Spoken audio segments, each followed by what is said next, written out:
Already did my time. I paid for my crime. I want to say a big good evening going out to everybody right across the globe, the universe.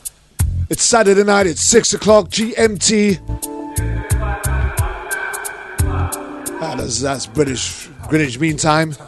I paid for my crime. I believe it's about 1 p.m. across the border. My time. I paid for my crime. But we got a show lined up for you today. I paid for my crime. And again, it's another first. Back in the day, I didn't really care about the system. It was all about survival. It was do or die. I had too many rivals. I got two guests on my show today. Stay in school. I learned my lessons. The show's titled The Wrong Guy. Man, I couldn't beat. I was good with my hands. I've got Celeste Trusty. I was swimming in women. An advocate, an activist. I've also got Jimmy Dennis. Life is so sweet. A man who has spent 25 years on death row I'm a change before being released May this year. About being no gangster, life is too short to spend it all in jail. I bet he's got a lot to say. Hang tight. Already did my time. I paid for my crime. Already did my time. I paid for my crime. No matter where you are right across the globe, you can catch us on www.worldjamglobalradio.com. We're live right now with another edition of Issues Today on World Jam Global Radio. You can also catch us on TuneIn if you have a smartphone.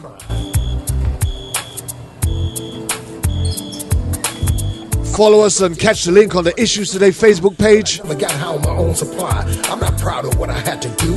That's why I'm telling my story to you and you. I had to repent. I must admit, I was doing all kind of stuff. If you ain't too shy, you can join the chat room. And think it over. Throw in a couple of questions if you feel like. To live, I wouldn't do it again. I was young and dumb. My brain was so numb. I was a real Forrest Gump, but I was nobody's. See, we got Christopher O'Connor in the chat room already. Good evening, sir. I was the real Terminator, much meaner than Arnold Schwarzenegger. Don't be shy. Sign in. Like a real alligator, especially all you haters. Let your presence be known. Right now. And we're going to get ready for one show and a half. Prison.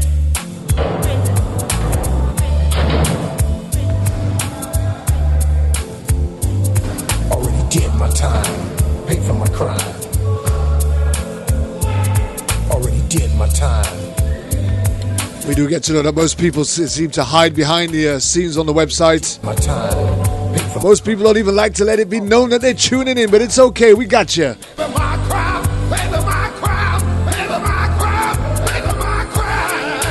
did my time. I paid for my crime. Already did my time. I paid for my. Next week we've got an absolutely huge show. Get this felony off my back so I can get my life on. We're looking at a police brutality, police reform show where our guests will be Jerry Summers, former ex-chief of police. Why? There was not a man. Alex Salazar, former Los Angeles police officer. I was swimming in women. And Mark Clements, over the street. I was getting a gentleman who was brutally beaten by police and forced to make an admission to a crime he didn't commit. Don't need no gun in my hand. Eventually exonerated and set free. Life is too short to spend it all. That's a big show. Don't forget to join us. That's next Saturday night. Hell, already did my time. I paid for my crime. But you really need to hang fire for tonight's show. I paid for my crime. Our special guest this evening, Jimmy Dennis, I paid for my alongside Celeste Trusty. Already did my time. I came across this woman a few months ago. Already did my time. I paid. Tried to put this show together before and had to cancel due to various issues. But we persevered. Superfly. And I'm glad to say that we've got the show up and running and alive right now. And tonight we're going to be hearing from a man who spent 25 years on death row. And I don't think any of us can imagine what that might be like. The life I used to live, I wouldn't do it again. I suppose for somebody who committed a crime, it's bad enough. But imagine spending 25 years on death row, facing execution at any time for a crime you did not commit. Like a real alligator. Good God. Especially all you haters. Already did my time. Paid for my crime. Already did my time. Already did my time. Yes, we're live on World Jam Global Radio. With the patter that matters. It's Kervin Julien, live with another excerpt from our wrongful conviction season. Special guests, Celeste Trusty, Jimmy Dennis. You can join us live on www.worldjamglobalradio.com, or you can download the TuneIn app if you've got a smartphone. And don't forget the YouTube video recording of this show will be available shortly after this show finishes at 8 o'clock GMT. I pay for my crime. Standing by. Our Father who art in heaven, hallowed be thy name. Don't forget you can also join me tomorrow morning from our Wake Up Everybody Sunday Gospel Show. It's where I do church before church from 8 until 10 GMT UK time. As we forgive those who trespass. Theme of tomorrow's show is Heaven Calling. Lead us not into temptation, but deliver us from evil. For thine is the kingdom, the power, the glory, forever and ever. Amen. Paid for my crime. Okay, well, I'm not gonna waste much more time. We only got 2 hours in order to get this story in and get it up and running. So first and foremost, I want to introduce you to my first guest, and that's Celeste Trusty, an advocate and an activist for wrongful convictions. Good evening, good afternoon, Celeste. Hello, how are you today? Oh, I'm great. It's absolutely great that we can actually connect after all this time that we've been trying to put this show together. How are you? I'm good, thank you. Thank you. Yeah, last time we had to cancel, I had to attend an NAACP banquet at a prison close to me with a wrongfully convicted individual from Philadelphia. And so I appreciate you postponing, and I'm excited to talk to you today. Well, that's great. You've been involved with supporting the wrongful convictions element for how long now? Yes, for about 6 years or so. My academic background is in criminology, which is a study of criminal behavior. And I really wanted to find a way that I could use that academic background to help right wrongful convictions and help innocent people get freed from prison.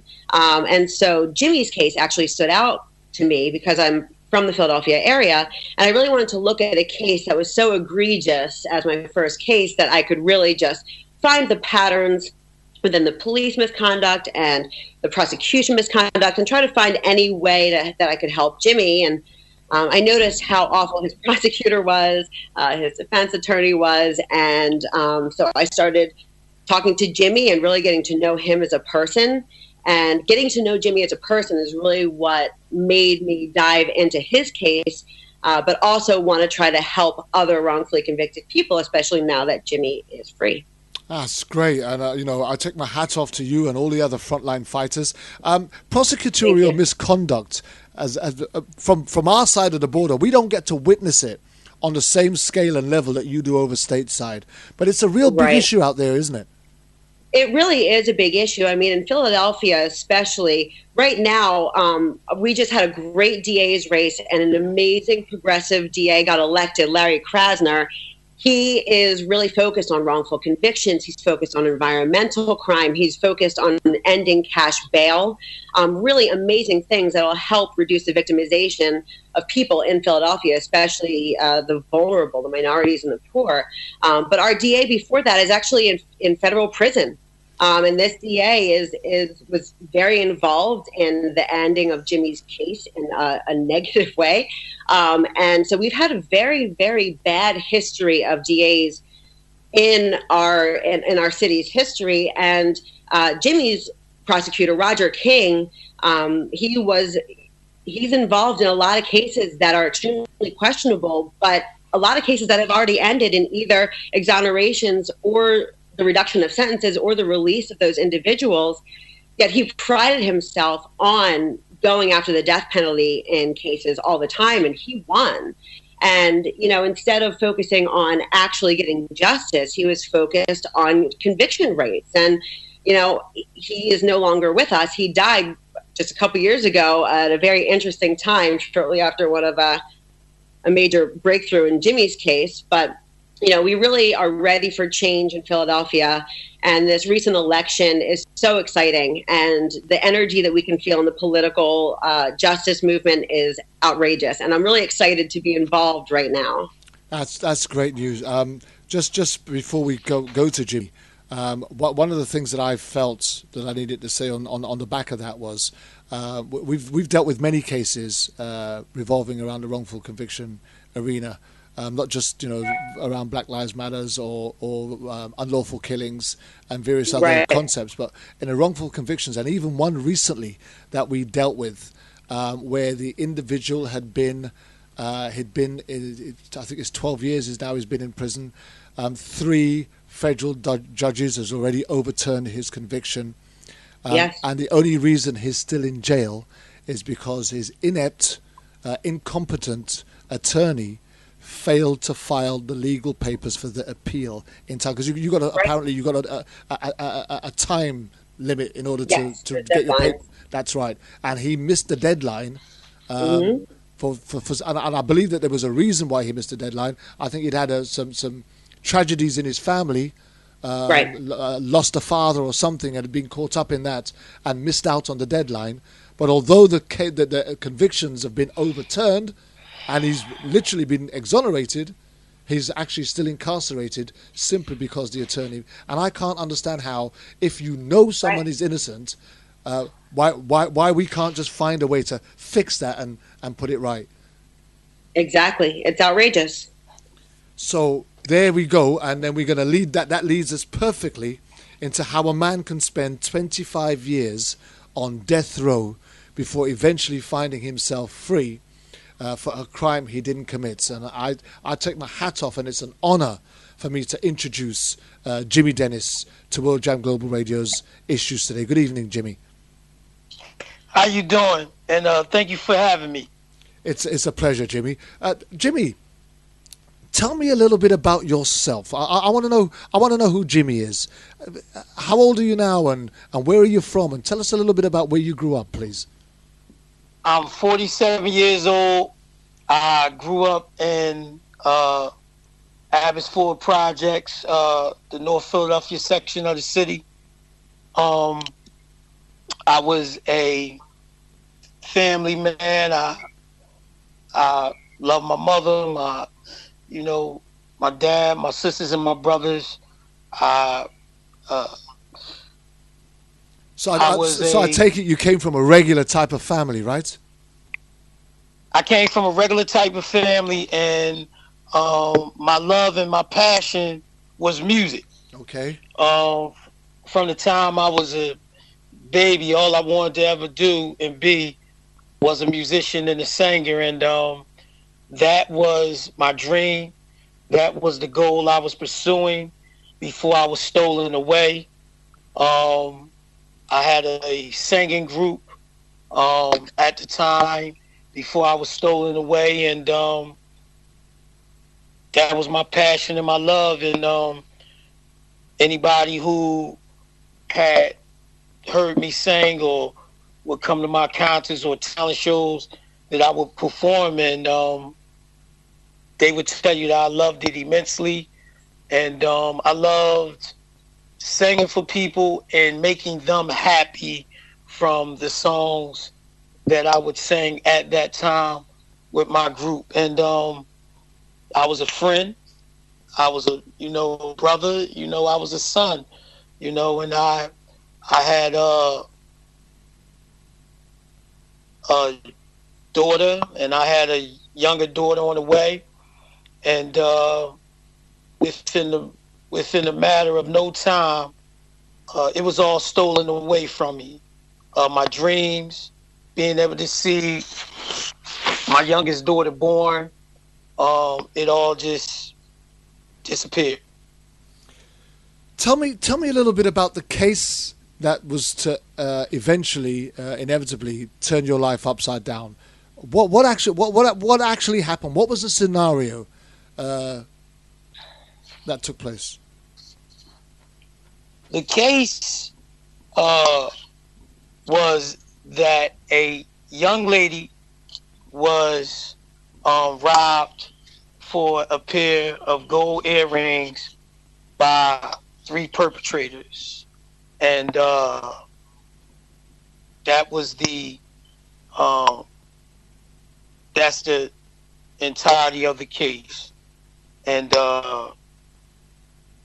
it was tragic. what happened to her, and it was just a terrible thing that happened in the city. And then it was a high-profile situation, and next thing you know, a month later or so, I was arrested for something I didn't do.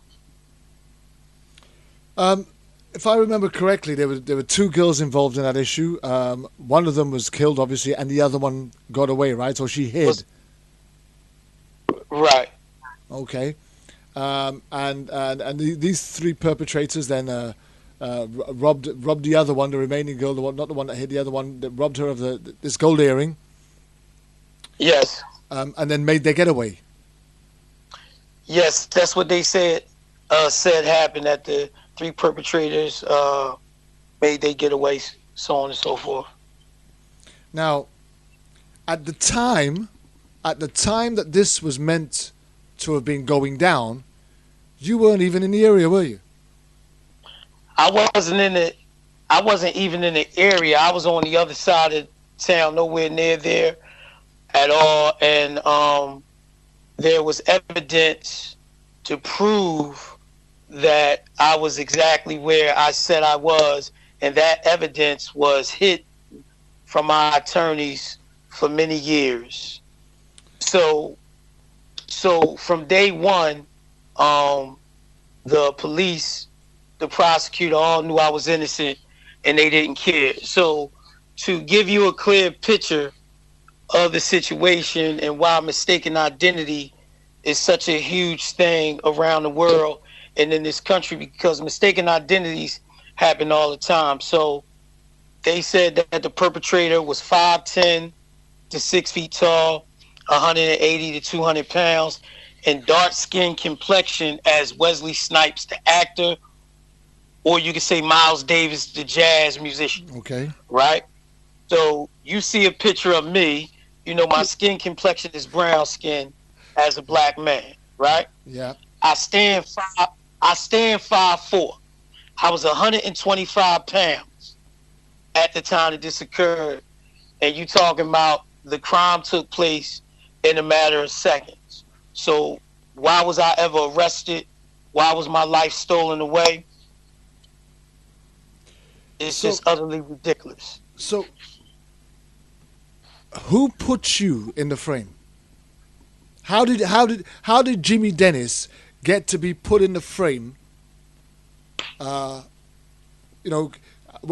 me rewind a little bit. My experience of miscarriages of justice. I work with Liberty, and I worked with a case here in the UK back in 1988.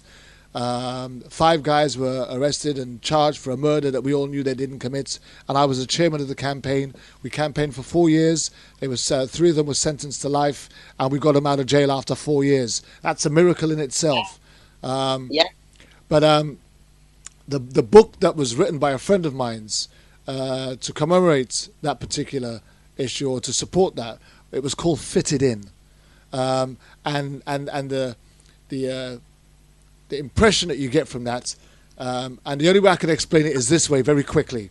One of the witnesses gave a statement identifying 5 individuals, and one of those individuals went by the name of Tony Parks. Now, a few months later, Tony Parks was found dead, having been thrown from a moving vehicle on a motorway many miles away. And the same girl that made the statement, putting Tony Parks in the frame, then went back to the police station and made another statement. Only this time, the name Tony Parks was moved out, and the name Tony Paris was fitted in because it just fitted in. Right. And before you knew it, Tony Paris was gone and arrested and charged alongside with the other 4, and that's why the book was called Fitted In. And I understand that scenario very well, how the police can fit people into places just to accommodate their theory. So I'm trying to get to how they managed to fit you in, even though you've got an eyewitness statement giving a certain height, a certain complexion, and a certain poundage. How they managed to come and get little Jimmy Dennis and go, well, okay, well that could go right there. Well, Well, from my understanding, there was a photo of me that was kept in the number one position in the photo array, and from that, someone said, "I think so." When they asked, "Could you be sure?" they said no, and they ran with it, just like that. So there was an old black and white photo of me in the police station from a case I got probation for, which was a drug case, just a mere drug case that I wound up getting probation for. That's the only thing I ever had on my record. I didn't have any a significant criminal history of any kind. That's the only thing I had on my record. And from there, that "I think so," and then "Can you be sure?" was said no. They took it and they ran with it. I suppose 25 years ago, policing was a lot more different than it is now. They were a lot more robust. They were a lot more intimidating. They were, my impression, anyway. There wasn't as. I mean, now you've got a lot of people fighting against wrongdoings. You've got campaigners and activists, and you've got CCTV, and you've got smartphones, and you've got video footages, and it's not as easy for them to get away with trying to fix up a case as they were able to get away with back then, right? Yes, it was. If you look up the history of Philadelphia and its police departments at that time, they're notorious. And it's a situation where you come off of the background of the 80s, the 70s, the 80s, and the early 90s. Yeah. So you still dealing with the remnants of the Rizzo, Frank Rizzo, yeah, and how he laid everything down and how he put everything forth, and it was still going like that. So it's easy for a black or Latino man or a poor white man to be locked up for something that they didn't do. And so it was easy for them to come grab me, take me, and then put this case on me, knowing fully well that, it was not me. I accounted for my day, the best I could. I told the truth. And it didn't matter to them. It mattered to nobody. And when you read the legal opinions from August 21st, 2013, from the Honorable Judge Anita Brody, from the district court, the case in the 46-page legal opinion is broke down from beginning to end. And it reads and it talks about my innocence and what was done to me. And when you go to the August 23rd, 2016 legal opinion of the Third Circuit Court, where we had the embank panel, they talk about my innocence and how it was a grave miscarriage of justice, what was done to me. So what I always tell people is, what you always have to remember is, I could be your brother, your sister, your cousin, your mother, your dad, or your best friend, or your uncle, or whoever it is that is significant in your life. I could be anybody in your life, because what happened to me can literally happen to every single person listening to this broadcast. Hey, let's drop in Celeste while we can. Celeste, you said at the beginning, right, that this particular case, Jimmy Dennis's case, was the one that really attracted you to get on board and start looking at this wrongful conviction arena based on your learning, your education, and stuff that you felt passionate about. What was so significantly special about this case? What stood out for you, right, that made you want to get on board and say, because the guy's been sentenced, he's on death row to all intents and purposes, as far as everybody else is concerned. He's guilty, he's going to be in jail, and that's where he's going to rot. But you saw something that either touched your heart or opened your eyes. What was significant in this case that made you say, hang on a minute, there's something wrong here? Yeah, and I think that him being on death row for so long and knowing his history, that he missed the birth of his daughter because of what was done to him, really made me feel something special about this case, that, I'm a mother and I could not imagine that happening to me. And then knowing that it was so easy to prove that Jimmy was telling the truth, but that evidence was hidden from his lawyers for so long. And just because of that miscarriage of justice, which is illegal, I mean, they're obligated to turn those things over.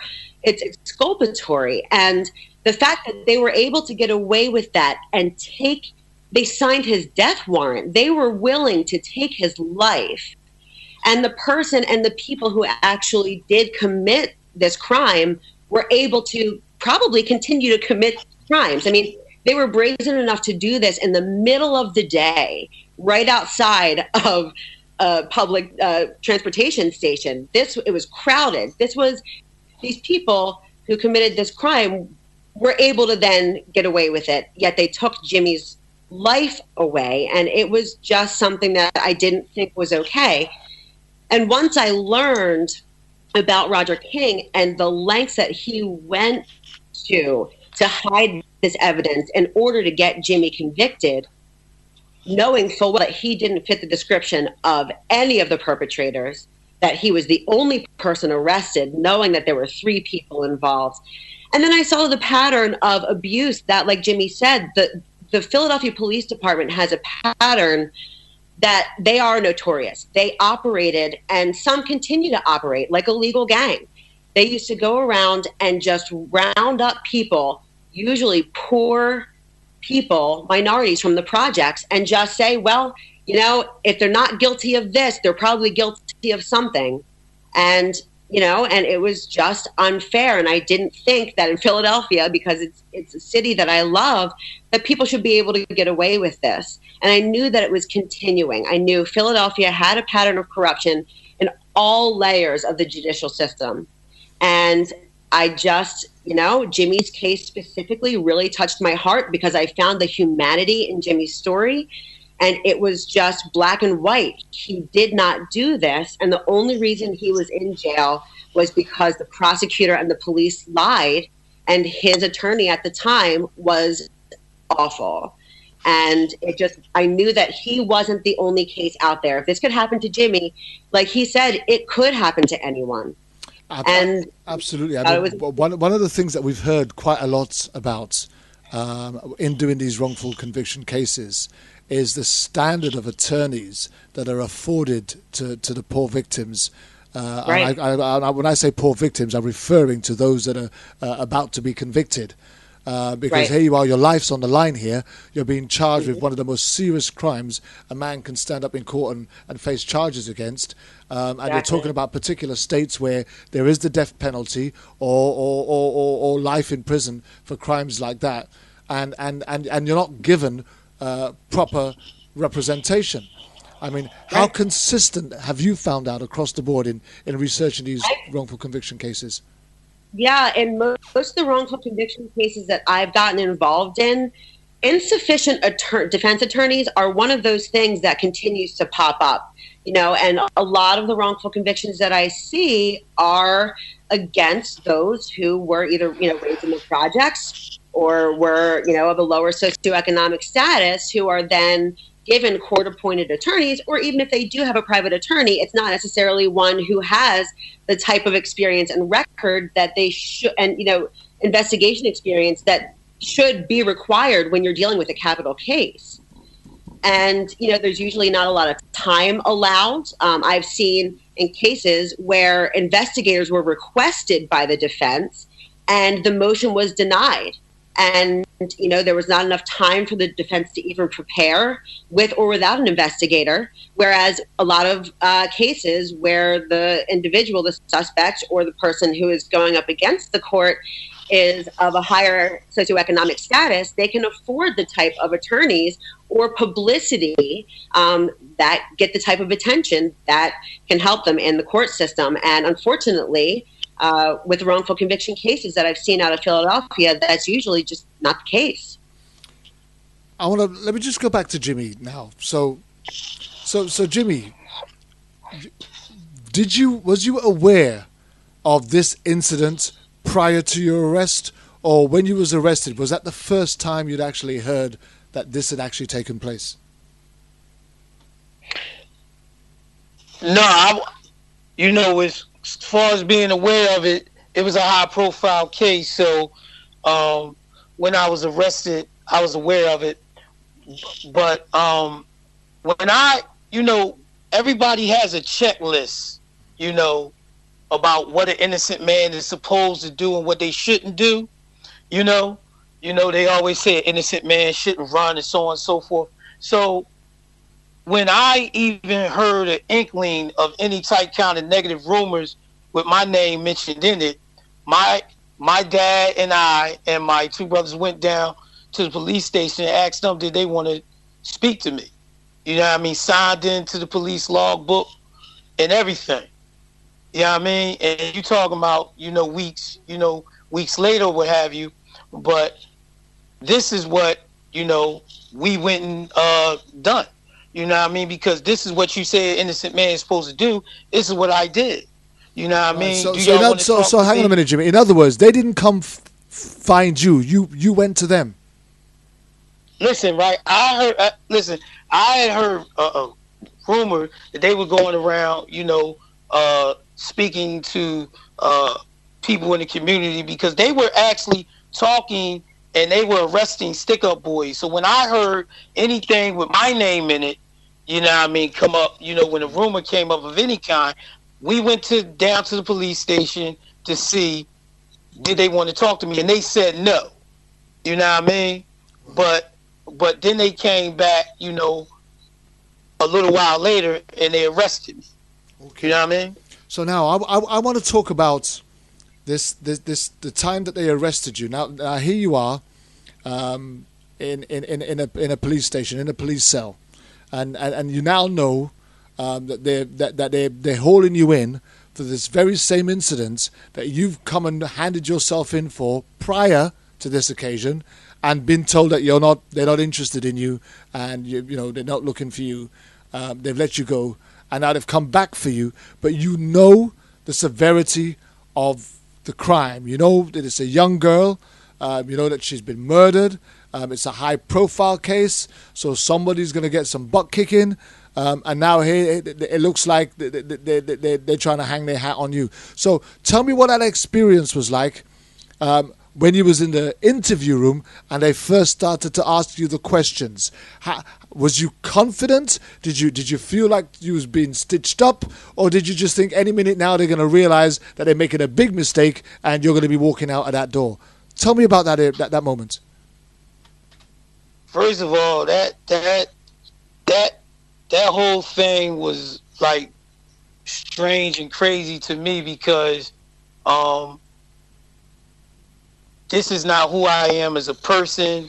Everybody I grew up with, whether it's elementary, high school, or whether it's the music scene, everybody know that it's not in my character to hurt anyone. A few hours before they came and arrested me, I was in church and listening to one of a childhood friend of mine sing, and I was talking to music producers about my first, album. So when I get arrested, I'm thinking, because I'm naive, I'm thinking that I'm going to tell them the truth and they're going to let me go. That was the whole purpose of when I went down to the police station, when someone, told me, to my family that they were looking for me or whatever, I went straight to them. You know what I mean? Because an innocent man truly has nothing to hide. That's why Celeste will tell you, and any of my supporters will tell you, I never asked anybody to take my word on face value that I was innocent. I was one of the first people, or the first people in this country, to put all his legal documents on the internet and offer them to everybody to read free of charge. And then you decide for yourself, not just take my word for it. So when they come to arrest me and they got me at the police station, I'm devastated, and I can't believe that I've been arrested for something so heinous and so ugly, And from that moment on, I was scared. I was. I never been. So what was that? What was? Sorry, Jimmy. What was their attitude like at that time? Were they talking to you? Their attitude was like, "You're going to die by lethal injection. We're not trying to hear anything coming out your mouth. That's it. Period. Shut up. Do what we tell you." And I was saying no. And from there, it got more aggressive as the time went on. And I'm telling them, yo, you have the wrong man. So on and so forth, you know. And they didn't care. And in fact, if you look at my statement, it's everything that Celeste has talked to you about that was the truth, that they knew was the truth, and they didn't care about whatsoever. So when you was in the interview room being interviewed by the detectives, they weren't actually interested in your alibi. They weren't interested in your. They didn't care. Right. They had a scenario painted out for you, and that was the route that they were going to walk you around, right? Yes. Did you find and that was it? They didn't care about anything that came out of my mouth.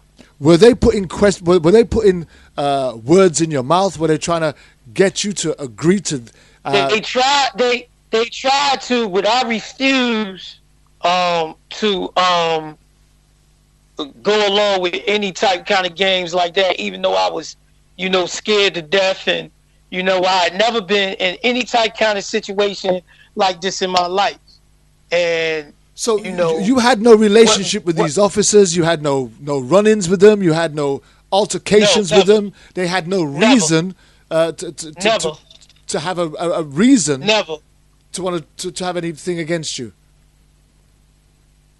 But yet here you are, sat down in a room, and they're trying to dictate the show, telling you that this is how it went, right? So what happened when you tried to tell them that this is my alibi, this is where I was, this is how you can prove it, this is who you can go and talk to, this so-and-so will tell you where I was and what time I was there, what time I came, and what time... Their whole thing is that they're trying to get you to say what they want you to say so that they can basically kill you. You know what I mean? So the state can kill you. And I just told the truth about my day, and and it did not matter though. Did they ever get aggressive with you? Did they ever get violent with you? They were aggressive with me from the door. I was handcuffed to a steel chair, and I had my body was sort of contorted in a way that could, after you being questioned for hours, you're going to start to hurt because you're kind of like, there's kind of leaned over, So it was very aggressive up in your face, and, when you're going to die, and you're, and blah, blah, blah, and so on and so forth, It was a horror. It nightmare. Okay, we have new laws over here in this country, and I'm not sure if it's the same over there, so you could correct me if I'm wrong, or please explain it to me. But due to certain miscarriages of justice and the reasonings behind it, with over-excessive interviewing, etc., new laws were put in place in this country where I can't remember what the exact timing is now, but they're only allowed to interview you or question you for a certain amount of time before they have to compulsory stop and give you a break. How long was their continuous interrogation, questioning, and interviewing of you as they were interviewing you that first time you was there? Was it? I don't remember exactly how long my interview lasted, but the interrogation and the aggressiveness and the threats and all of that, lasted for literally, hours until, they decided, look, we just going, send him upstate. So, I was arrested, I believe on November 23rd, and by the 24th, I was in the, the county prison. And so So for me, it was just a nightmare scenario. I had never been in prison before. I'd never been arrested, and a question like that, or and all that kind of stuff. Just I never been to a homicide division other than what I told you earlier. So it was just a crazy, horrific moment for me, and I couldn't believe that I was going through this, and I knew that what they were telling me, that they meant it, that I was going to die by lethal injection. And all I kept telling them was, I'm innocent, and please check out what I'm saying to you, and I didn't do this, and you're making a mistake, and it didn't matter to anybody. So the entire time that they were interviewing you, they were never able to break you down and get you to admit to this in any way whatsoever? Hell no. And then hell no, because I didn't. Yeah, I get that, but there are many people who have been beaten down into an admission. Oh yes, yes, and I understand it from that perspective. I totally get that. But you never gave in, right? But at some point, in their interrogation, while they were questioning you, they decided enough was enough, and they were going to just charge you anyway. So how did that come about? The point where they decided they were going to. How did that come about? How did they bring that to you? How did they present that to you? That irrespective of your alibi, they're going to charge you anyway. I remember it like it was yesterday. The black sergeant told me to my face, "You gonna die by lethal injection. They gonna stick the needle in your arm, and we gonna love it." That's what was said to me, and I never forgot it. Never forgot it. I'm glad you just said that, because I want to make a point here. In a lot of the shows that we've done here on World Jam Global Radio and the issues today, we've heard testimony given by ex-police officers and ex-convicts, etc., who've often talk about the way they've not been treated by black officers as well as white officers. And when we look out into the world with the Black Lives Matter propaganda and everything else that goes with that, most people around the world outside of America will think that it's only white police officers that subject black folk to this miscarriage of justice in a police station. But that's not the case, because you've just told me that it was a black officer who was telling you, right, that you're going to die by lethal injection, even though that he was aware, right, that as a brother you were innocent and claiming you were innocent. And that is a fact. And the prosecutor is black also, So it's not only, black police officers do it too. I wanted to get that out there, because I think it's a fair statement to make, and I'll tell you why. Because a dear friend of mine who's a regular guest on this show is a former LAPD officer. I've also had former Sergeant Cheryl Dorsey on here as well. Great woman she was also a sergeant in Los Angeles, in the Los Angeles Police Department. You may have heard her. She's also she's just released a film and a book. She's just written a book anyway. I've had Cheryl on the show, and both Alex and Cheryl have stated on this show that some of the black officers that they encountered in the force were just as bad against the black community as the white racist officers that they encountered. Right. Yeah, I mean, if you think about it, NWA said it. I mean, it's a feeling of pressure. I mean, black police showing up for the white cops. There is a culture of brotherhood among police. And like Jimmy said, his prosecutor was black, and he targeted a lot of black defendants who were innocent throughout his career. And Seth Williams, who is now in federal prison, who was the former DA in Philadelphia, he's also black. And a lot of the community, when he was elected, had a lot of hope that as a black man, he would understand the community and really try to change things within the Philadelphia justice system. But that's shown that just wasn't the case. And I would. Sorry about that. No, you've seen the movie Boys in the Hood, right? Yeah, absolutely. John Singleton. So just think of the scene where Cuba Gooding Jr. and Maurice Chestnut is pulled over by the police officer. It was like that. Yeah, I hear that. It was like that. Period. Do you know? I have several ex-officers who are totally disillusioned and disappointed with the state of policing of today. And I have them as regular guests on this show, and they've all voiced an opinion and a concern that suggests that the black officers are just as bad as the white officers. And I've had black officers on who felt that who've also told me that they felt that if they didn't do it that way, they themselves could find themselves dead on the streets and unsupported by their colleagues. Exactly. And that's how some of them felt compelled to act the way that they did, because if they didn't, the next time they were on a call out, they're likely not to have their backs covered. Right.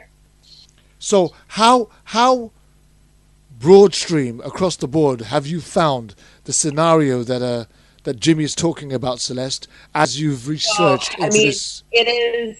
It is so widespread. And I mean, luckily, Philadelphia has seen a lot of individuals returning from these situations, wrongful convictions. And there's been a lot of focus on wrongful convictions in Philadelphia in the media lately. And most of them deal with this type of scenario where the police target the Philadelphia Police Department. And a lot of these wrongful convictions came out of the 80s and the 90s. They targeted a specific profile of individual because they felt that they could get convictions that way. They would find patterns of robberies, and as Jimmy said, they would go around and arrest stick-up boys because they would know, okay, well, this person has a record of this, or we suspect this person of this, and they would just get these individuals into a room and throw as many cases as they could at them to dirty up their record, make it seem as though they were guilty, and also clear a lot of crimes. Philadelphia at the time was there was a very interesting culture at the time, and it was a very high profile, as Jimmy said, with his case. There were a lot of young people getting robbed for gold at that time, gold chains, gold earrings, and it was a problem within the city. And, and so these cases became a big deal in Philadelphia. And so they would just go around and target people that they knew that they were vulnerable, and they knew they wouldn't really have the capital to fight back. And you see a lot of that within the wrongful conviction circuit in Philadelphia. Also, may I interject? Come in, Jimmy. With the police going around to grab up stick-up boys, what happens is when these guys are faced with the brutality and having a murder put on them, they gonna lie on anybody. Right. You understand what I'm saying to you? They gonna lie on anybody. And so I had people in my community lie on me. You understand what I'm saying to you? Who were actual, stick-up boys who, they ain't have no problem lying on me. So the police told them to say X, Y, and Z, and they said X, Y, and Z, and that's how it went down.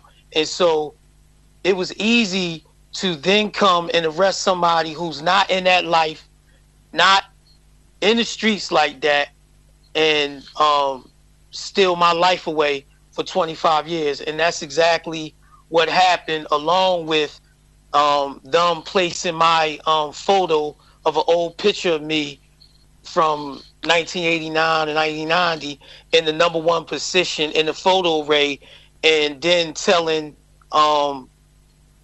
three witnesses, number one, look familiar to you. You understand what I'm saying to you? That sort of that sort of suggestiveness or telling them who to pick or whatever the case may be.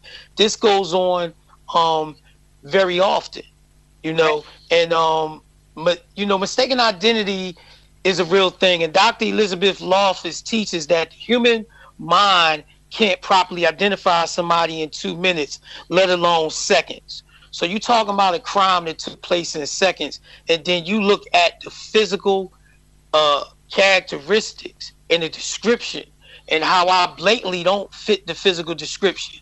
And then you look at how evidence was withheld of my actual innocence. Documents proving that I was innocent was withheld for years. You know, it's more than egregious.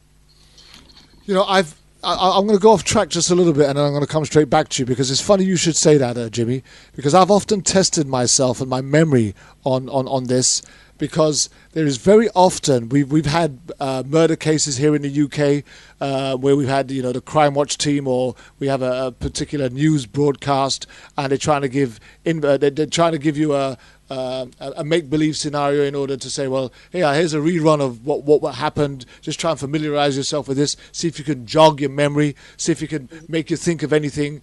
And I've often been either on my way to work, or on my way home from work, or on my way into my cul-de-sac where I live, or on my way out, and I've seen a car that doesn't belong or doesn't fit, or I've seen a face that doesn't belong or doesn't fit, and I try to remember that car, remember the color, remember the registration number, or remember the face, or remember the clothing that they were wearing, and thinking to myself, well, if I was to see a news bulletin later on tonight or tomorrow, and something took place, then at least I might be able to say, well, okay, I saw this thing, and this is what I remember.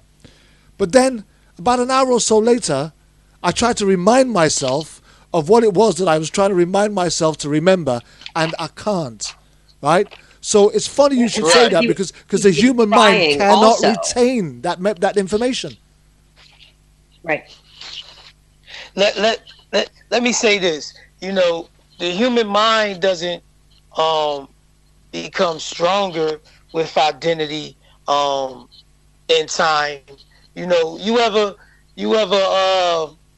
and your friend ever experience a situation that y'all both experienced together, and then y'all tell the story so much. If you notice that when y'all go to tell this story over a period of time, y'all both got different memories. Absolutely. You understand what I'm saying to you?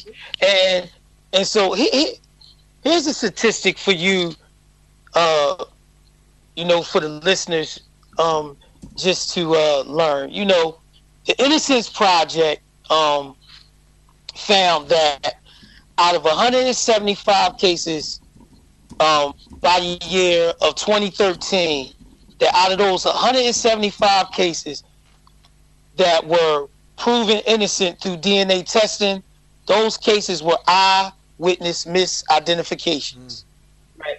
So think about that. 175 people were wrongly convicted, and it was based on eyewitness misidentification, and DNA is what exonerated them. Yeah.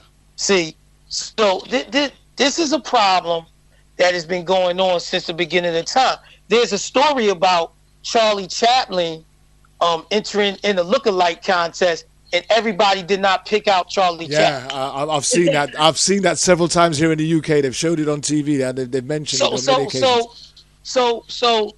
So you talking about, I'm 5'4", perpetrator is supposed to be 5'10" to 6 foot tall. I'm 125, perpetrator is supposed to be 170, 180, 200 pounds. I'm not dark skin complexion, I'm brown skin. Your listeners can look at a picture of me as far as my skin complexion, you know what I mean? And you know, it's a lesser you could put up old pictures of me before I was stolen away and went to prison, you know. And it just makes no sense.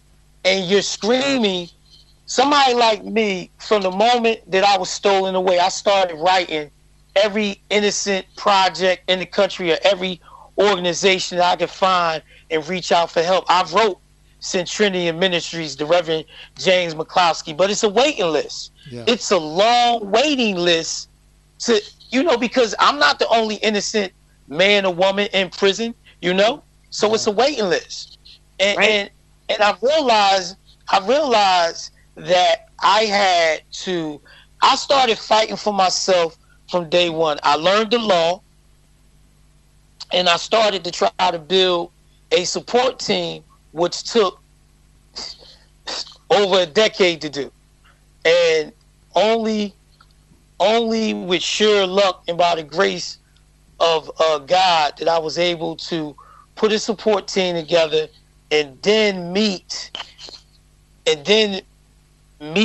these incredible, amazing lawyers from Washington, D.C., Arnold and Porter Law Firm, Ryan Giles, Amy Rowe, Rebecca Gordon, Megan Martin, and Melanie, to come to the rescue along with all the work that I was doing, my supporters was doing, and for me to be able to have this conversation with you right now, because you talking about, a lot of people don't even understand what I went through in prison and how I suffered. And if you are familiar with the Khalif Browder story of New York City, the young man that committed suicide from being in prison unjustly in New York City, that he was beat by the guards, jumped by prisoners. Man, listen, man, I went through hell and back.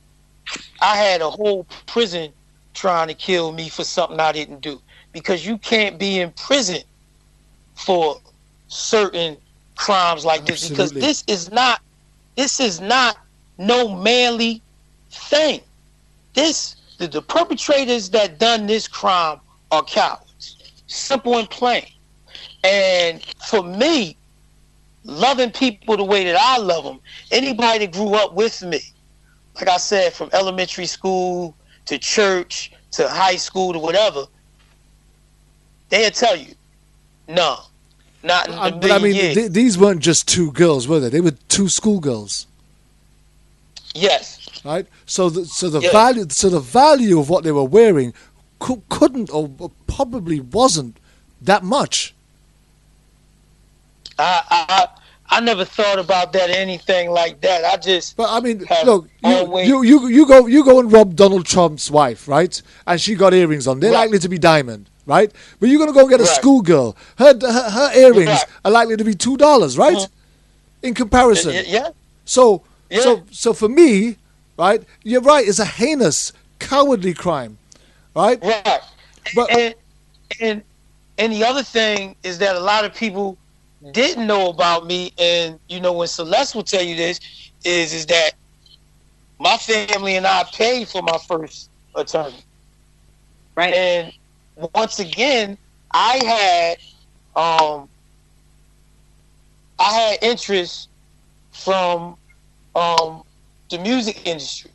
You know what I mean? I had a little buzz going on, you know, with my group, and I was, you know, doing a little hobnobbing, you know, here and there. So I had a little interest, and my life was in a beautiful place. I was looking forward to the birth of my youngest daughter, and she being born 1 week after I was stolen away is something that I will never get over, and that will always be hurtful and devastating to me. I talked to her this morning before we did this interview, and you know, what my daughters went through is horrible, but everything that I suffered, no one could ever imagine. And you know, it's likened to the Khalif Browder story. You know, the young man that tragically is gone now in New York City. But you know, to be funny enough, just 1 second, that kind of answers one of the questions that was thrown up in the chat room a short while ago on the website. And the question was, what was the worst thought you had while you was on death row regarding your life? Maybe you could just answer that now while you're in that place talking. That's the question, really. What was the worst thought that you had while you was on death row regarding your life? The worst thought was, I would think about my family, I would think about the Williams family, and I just wanted everybody to know that I didn't have blood on my hands. I wanted my family's name back. I wanted my family's reputation back, and I wanted it back for my daughters. And I was just hurt all the time. There's always a deep sadness in me because something like this I went through, and it's not in my character. And it was just very hurtful to me. And thinking and knowing that you got death hanging over your head every single second of the day is the most horrible thing that you can imagine. But I'm thinking about my daughters, not myself. I'm thinking about how my children are suffering. I'm thinking about how my mom is suffering. My dad had a stroke when he found out that they were actually taking me to trial because he couldn't believe that I was actually going, that he always thought that they were going to do the right thing and that they were going to let me go and that they weren't going to take me. And he had a stroke, and he never really truly recovered from that. He had lost piece of his memory, and then I lost my dad while I was in prison in 2009, years later, but he never really fully recovered from that. His memory was, partially gone. He would have to write things down, and my mom's health started failing, and so on and so forth. And it just took completely toll and taxed my family.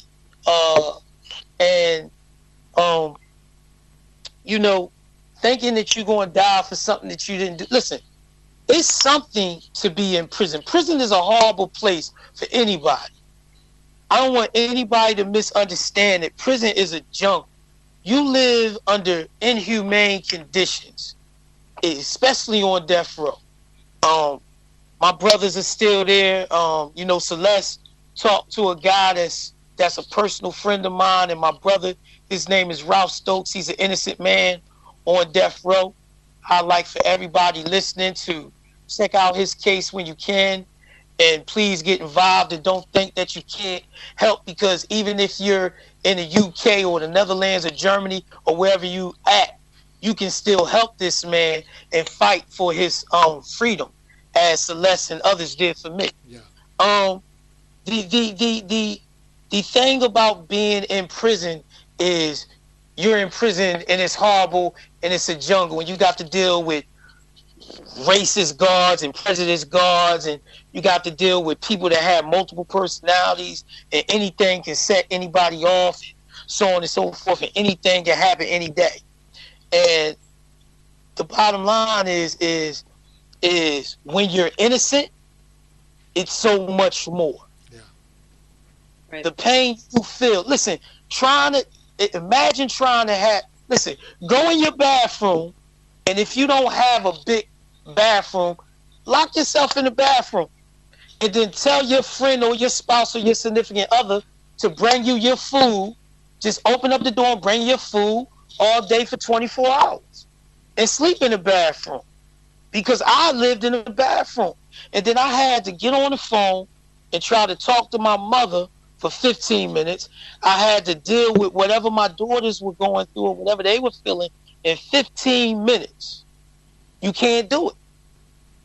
You can't do it. You can't. I tried to be the best father I could be from death row, and the bottom line is they stole my daughter's life away, and they stole my life away, and no one cared, and they didn't care. And I'm grateful for the supporters, that did care, and I'm appreciative of it. But this stuff has to stop happening because it goes on in the country all the time. I mentioned the Khalif Browder story. This is a young man who went through what I went through from a lesser degree, and he ended his life because his life was so devastated. And if you want to know what it's like to be on death row, you go through an array of emotions. And the best way I can tell you, there's not a movie a prison movie that can really describe what you go through on death row. The best way I can describe it to you is watch Tom Hanks Cast Away when he's on the island. And those array of emotions that he go through is what I went through on death row. It's a horrifying experience that we can't even pretend to understand for those that haven't been there. And all I can do is commend you for being strong and brave enough to be out here talking to us today.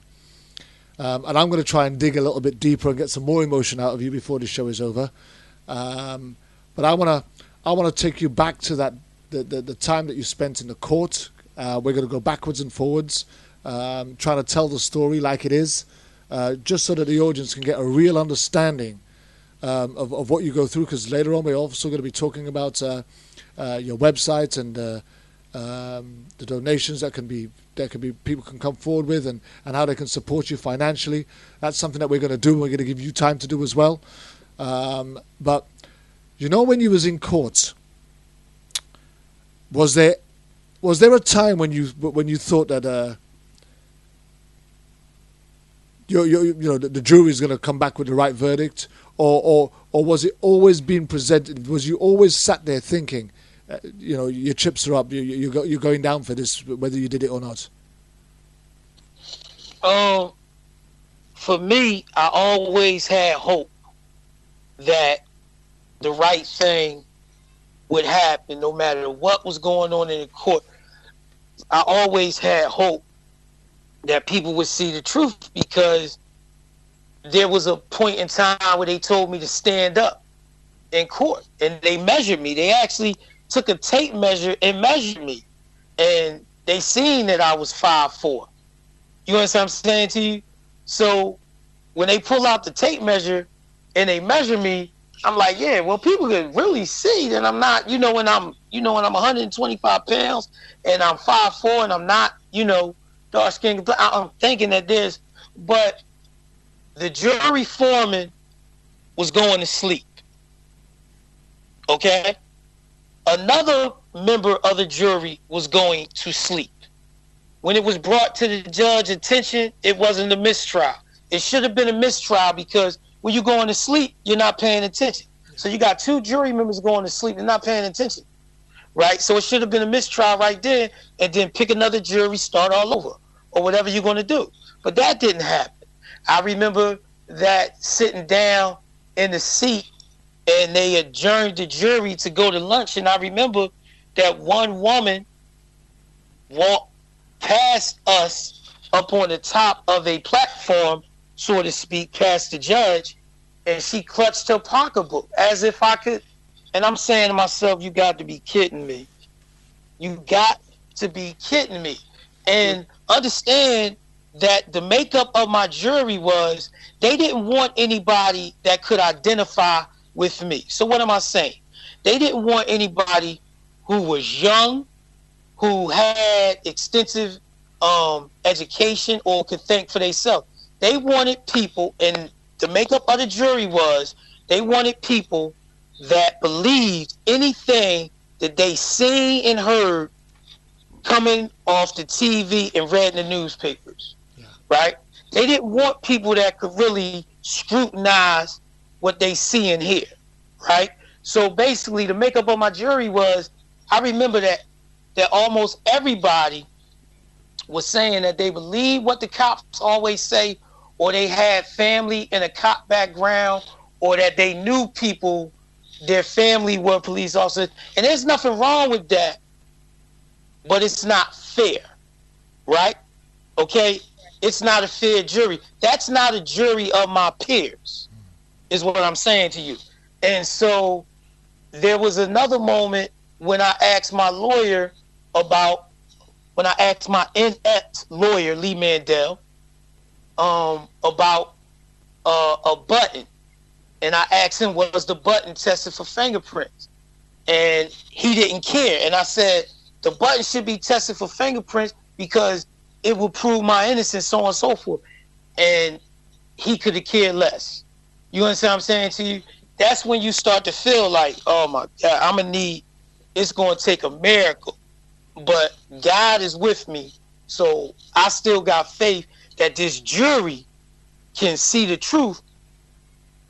But looking as I got older, after it was all over, and I replayed in my mind time after time again, yeah, they had their mind made up from the door, because it was a high profile case, and they had their mind made up from the door. There's no way that people should have been going to sleep on the jury.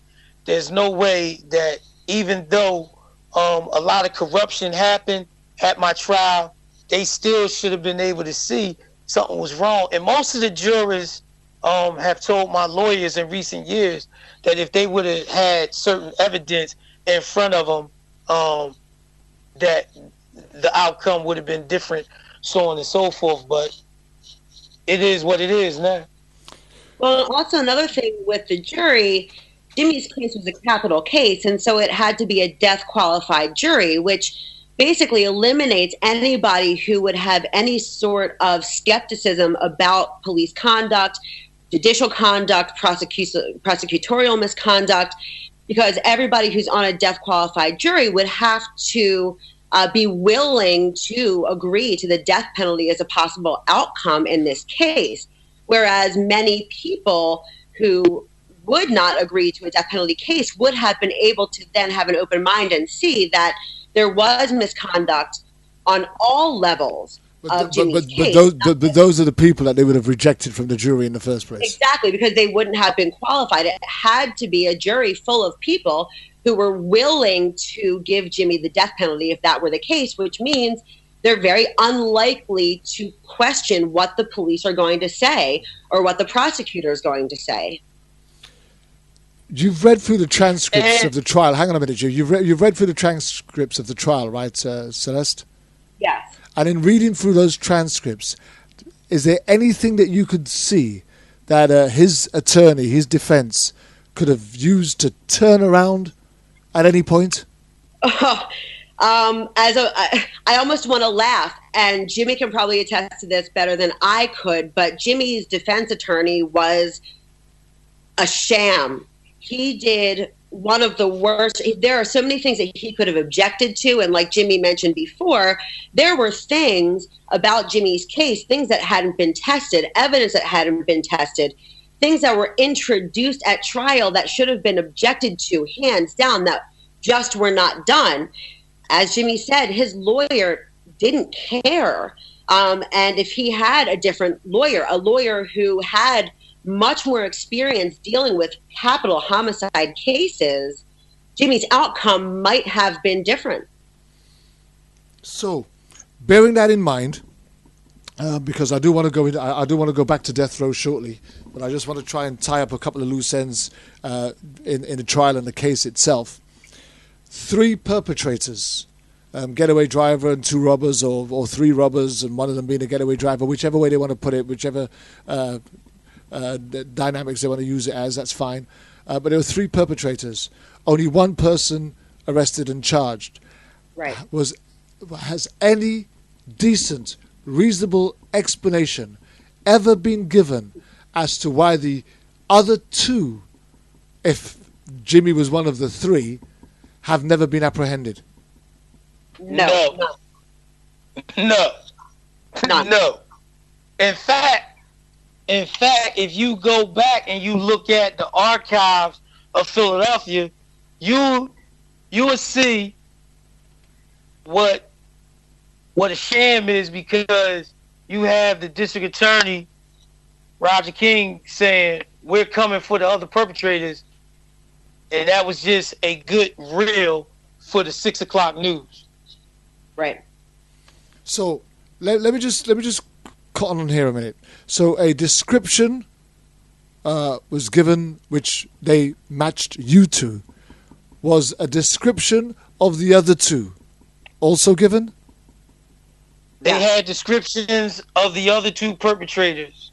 Okay. And like I said, the description given of the actual there was descriptions given of the perpetrators, period. And as you know, the description given doesn't fit me at all. No, I get all of that, but here's the thing: I'm just trying to nail this thing, right? So once they've got you, and they fitted you to the guy that doesn't fit anyway, right? The 5'4" guy, the 120 should have been 180 pound guy. So that's one of the two, right? But if all things being reasonable, you were one of the three, then surely in your circle, around your social life, friends or family, they would have been able to find the other two. How much effort was put in, or how much effort is there evidence of the law enforcement actually pursuing the other two to charge them alongside Jimmy?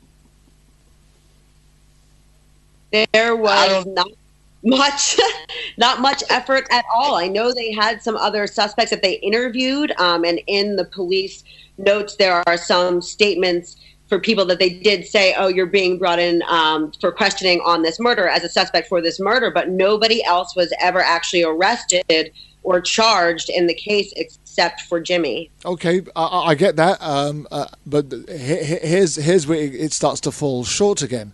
Because 9 times out of 10, if you're trying to bring somebody into the fray and say, well, hang on a minute, we're looking to interview alongside this guy, then you're going to have to find a way to connect that person to that guy, right? Whether it be a friend, a close associate, a family member, somebody that he frequented a club with, or somebody that he went to band practice with, but somebody that was in his walk of life that they can turn around and say, well, yeah, we can actually prove that you 2 guys or you 3 guys were together around the time, which is why we can fit you guys into the crime. Now, what I'm saying is, if they can't find the other 2, how on earth was the prosecution allowed to convince a jury that Jimmy was even one of the 3? And how? Welcome to Philadelphia legal system. Great answer, Jimmy. Really perfect answer. Welcome to the Philadelphia legal system. There are things that have happened in Philadelphia that are just outrageous, that they leave you speechless, but they happened. And there are people languishing in jail across the state from these miscarriages of justice in Philadelphia that are so outrageous that any normal person would wonder exactly what you're wondering, but these people are in jail. As Jimmy mentioned before, our friend Ralph Stokes, he's innocent, yet he's been on death row in Pennsylvania for 32 years. 32 years, and he's innocent. And, similar things happened. He had the same prosecutor as Jimmy. Wow. And he treated him the same way. And listen, this prosecutor, Roger King, notorious for putting innocent people in prison. In fact, there is another famous case that he prosecuted called the Lex Street murder case, and he put 4 innocent young men in prison. And then if you go back and look at the news articles, he didn't care of the evidence he had about their innocence. He prosecuted them anyway. And then the city, they wound up getting out of jail maybe 19 to 22 months later, but it didn't matter to him. And so they were lucky. They were lucky that they only spent 2 years in prison. They got lucky. He put another innocent man by the name of William Niaz in prison that was exonerated and went home, but he later died from a illness that he got in prison. So you're talking about, and listen, I could go on and on and on with this prosecutor or with these police officers that were involved in this case, because there is a case by the name of, there's another innocent guy by the name of Anthony Wright that went home last year. It was August 23rd, he got out of prison, which was the same exact date that the Third Circuit Court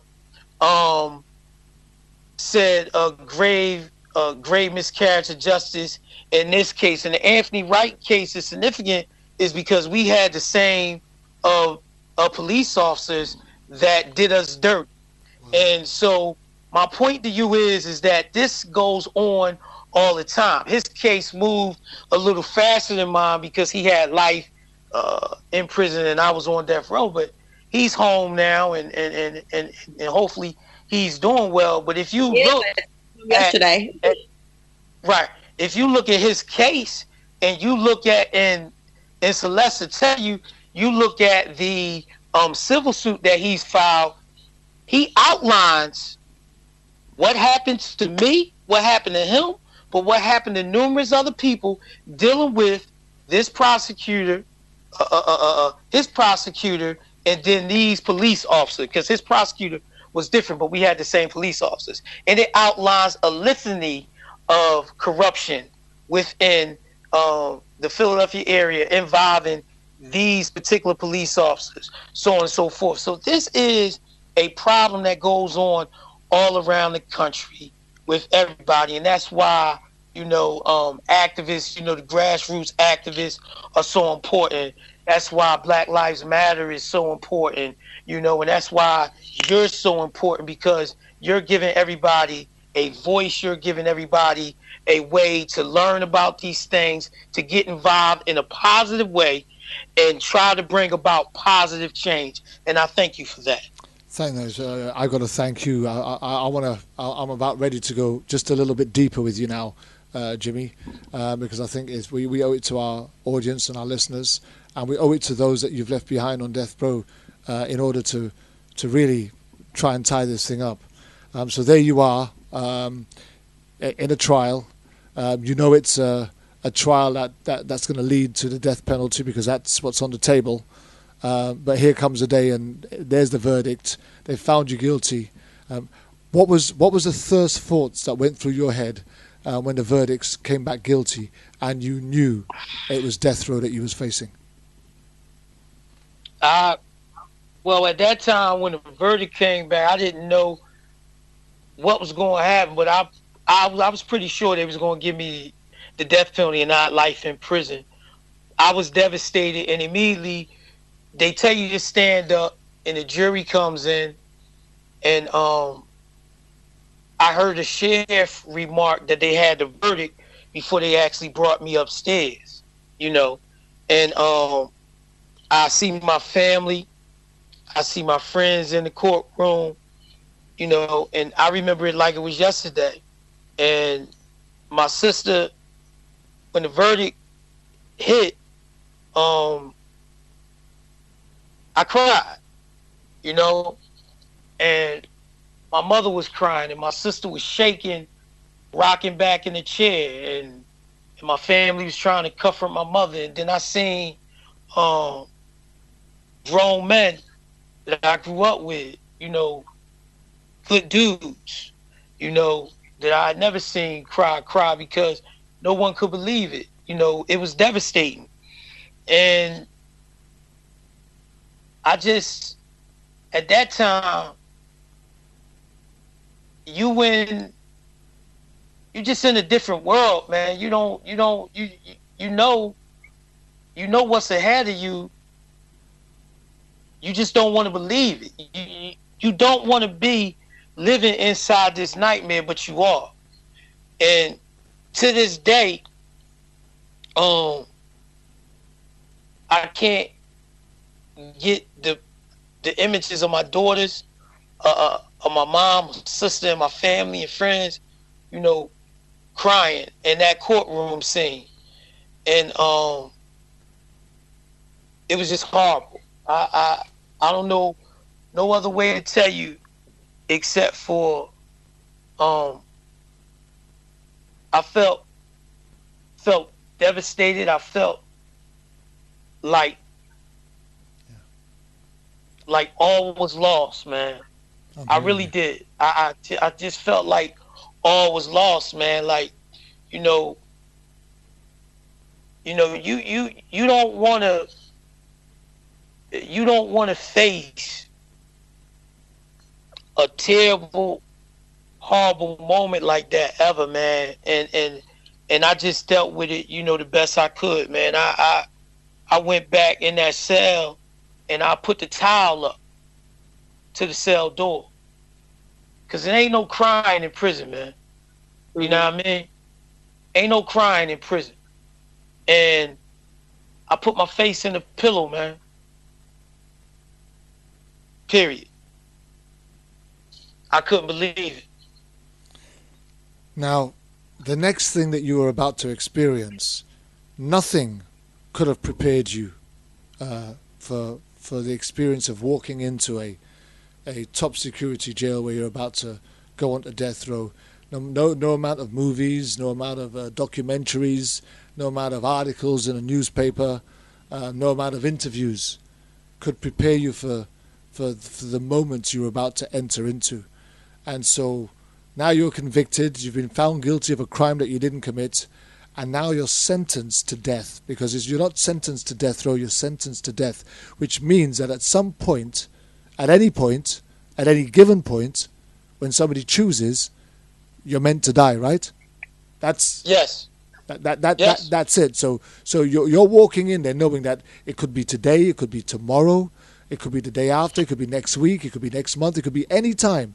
But you're sentenced to death. That's what you're on death row for. But nothing could prepare you, I would imagine, for what you were about to experience as you walk in. What was that experience, walking onto death row? Prison is designed to break you. It's designed to strip your dignity from you. It's such a dehumanizing process.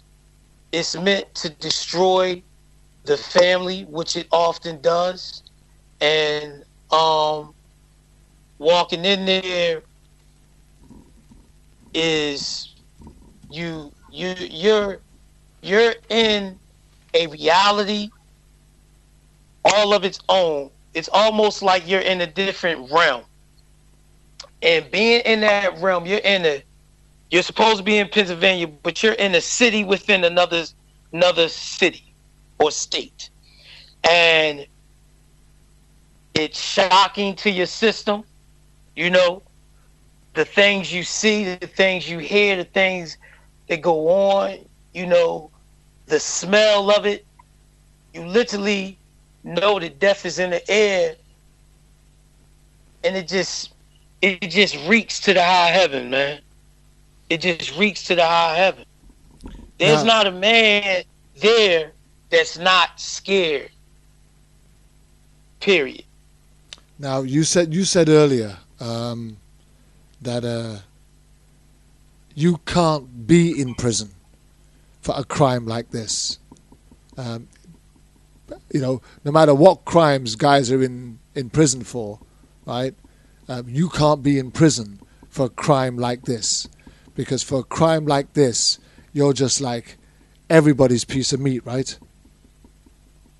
Everybody wants a piece of you for a crime like this. Yeah. You know, right. Gangbangers and all sorts. Everybody wants a piece of you. How did you manage to stave off the absolute aggressive violence that is normally known to someone convicted of a crime like this for 25 years on death row? When I was in the county prison, I went through a lot of hell, and the bottom line is you either going to be prey or you're going to defend yourself. And so, you know, without getting into all of that, is the bottom line is I went through hell and back, and at some point in time, people started to respect me. Guards and prisoners learned about my true character from the street, and people believed in my innocence, and it stopped. But then when you go upstate, because the county prison is when you're going through trial, and when you go upstate, when you sentence, it starts all over again. And at some point in time, through good brothers that that, you know, one of the brothers that we're speaking about, and other good people, and people realizing and understanding that I was innocent and learning of my true character, madness stopped, you know, and there was a respect there, you know what I mean? But I had some horrible times where you know, for a lot of years, plenty of years, it was rough. Those things, you know, it is what it is. It ain't, you know, it's prison. And like I said, prison is a jungle, and it ain't no need to, you know, to go into depth. I went through hell. I went through hell in prison, and at some point in time, things changed when people knew and understood that I was innocent and really rallied behind me, and you know, it really rooted for me to go home. No. Celeste. Yes. At what point did you start? At what point of Jimmy's sentence did you start making contact with him and engaging with him as far as trying to support him and encourage him on his road to freedom? So, I would say about 5 years, maybe before he was released, is when I really started looking at his case. And then I reached out to him, you know, six months to a year afterward. And I was lucky enough to be able to actually go and visit him on death row, which was one of these experiences that, you know, it's unreal walking into these situations. And, you know, it broke my heart because Jimmy really is one of the best people I've ever met in my life. And going to him, knowing that he was willing to meet me, because the process of going to a visit when you're on death row or leaving your cell, you know, you're in solitary confinement, and also there's no human contact. So Jimmy was unable to have human contact for so long, and all his visitors are able to do is put their hands on the glass when he puts his hands on the glass. And it's inhumane the way that they treat them. And it really fueled my passion for trying to help others on death row. And we've spoken about our friend Ralph, who's still up there. And he is one of those people who is just so genuinely amazing that he needs to come home. His family, and Jimmy talks about how his family was stolen away too. I mean, his mother is in a nursing home and deserves to have her son home after 35 years on death row. And it's, you know, it's heartbreaking to think about their loss also. And that's not really highlighted enough. And so, you know, I love that Jimmy talks about how his family was affected by this also. So how difficult was it, or how easy was it to keep his spirits up in those times, especially when he would have inevitably felt low? Yeah, I mean, it's hard to say. You know, each person is different, but with Jimmy, I try to just, you know, he's so funny, and Jimmy has the best smile and the best laugh. So I constantly tried to just, you know, email. Now they have email, so I would send him emails when I could. I visited him when I could. I went and tried and visited his family whenever I could. And, you know, just knowing, I think that helps them also, knowing that someone is taking care of their family, or at least paying attention to their family, because they're unable to, like Jimmy said, you know, in 15-minute increments, they have to be a family man in these 15-minute increments, you know, and they're unable to reach out when they feel they need to reach out. I know Ralph really wants me to go and visit with his mother because he's unable to do that. And this way, I'm kind of an extension of Ralph himself, being able to just go and comfort his mother, and knowing that, you know, these people are up there suffering so terribly, but their first priority is others, not even themselves. Yeah. You know, it's amazing. I hear that. So Jimmy, Celeste was talking about your inhumane treatment, your lack of human contact. I suppose all of these issues would have been throwing you and your emotions into turmoil and upside down. How was it for you? You're sat down, you're on a visit, glass between you and someone else, no matter what you want to say or how you feel, you can't truly express it, even if it's just to want to say thank you.